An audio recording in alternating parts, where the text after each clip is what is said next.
G'day and welcome to this week's video. Happy New Year to everyone. It's our first video for 2017. And what I was keen to talk about today was Australia's biggest company, or one of the biggest, it could be second biggest now, with Commonwealth Bank being the biggest company, is BHP. Now BHP hasn't had a great run over the last probably 4 or 5 years, coming down from nearly $50 many years ago all the way down to $14. But in the last 3 or 4 months, since the US election, it's had a real strong lift up in the share price, and that's on the back of improved commodity prices, but also the hope that with the election of Trump, that there may well be a substantial increase in the infrastructure spend, and therefore the need for more steel, which means more coking coal and more iron ore.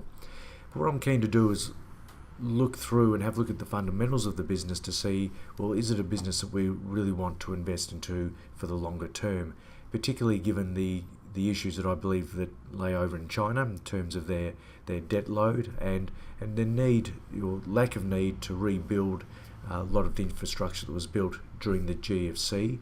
And that's something that the Chinese did, was they stimulated their economy by doing a huge amount of building. So they've built many years ahead of themselves. But let's delve into the figures. This is the scaffold software that we've used for many years to help identify and review companies, but we also use it to review our clients' portfolios. So we'll go into the capital history, and the things we're going to focus on here is between 2007 and 2016 and what has happened from a debt point of view. And what we can see here is debt has gone from $14.6 billion, so you can see that here. If we move across, now in 2016, debt has gone from 14.6 to nearly $49 billion. So they've borrowed a huge amount of money off the banks.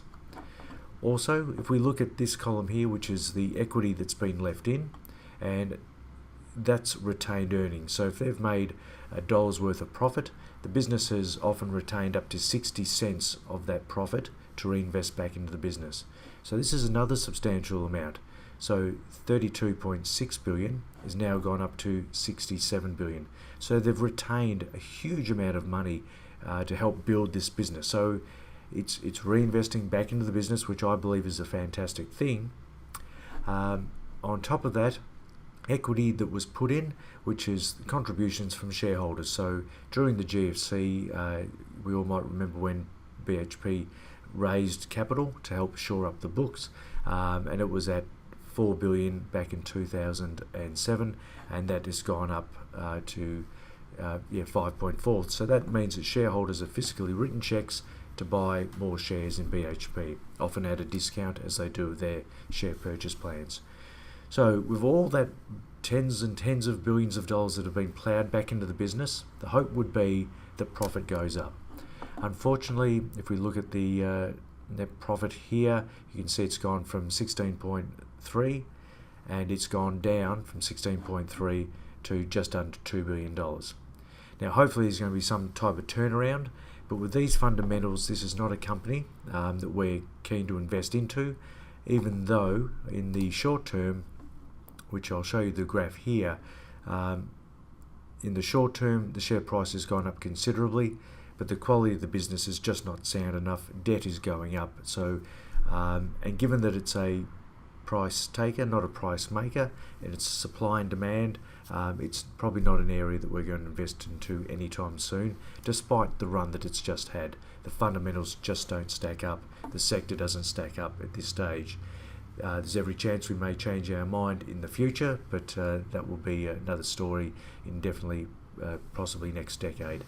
Thank you very much for listening. As always, there's some resources down below where you can subscribe to some of our self-managed superannuation fund or home loan, how to pay your home loans off quickly. You can subscribe to those and get more information. And please give us a thumbs up and subscribe if you like, and we look forward to catching up next week. Thanks very much.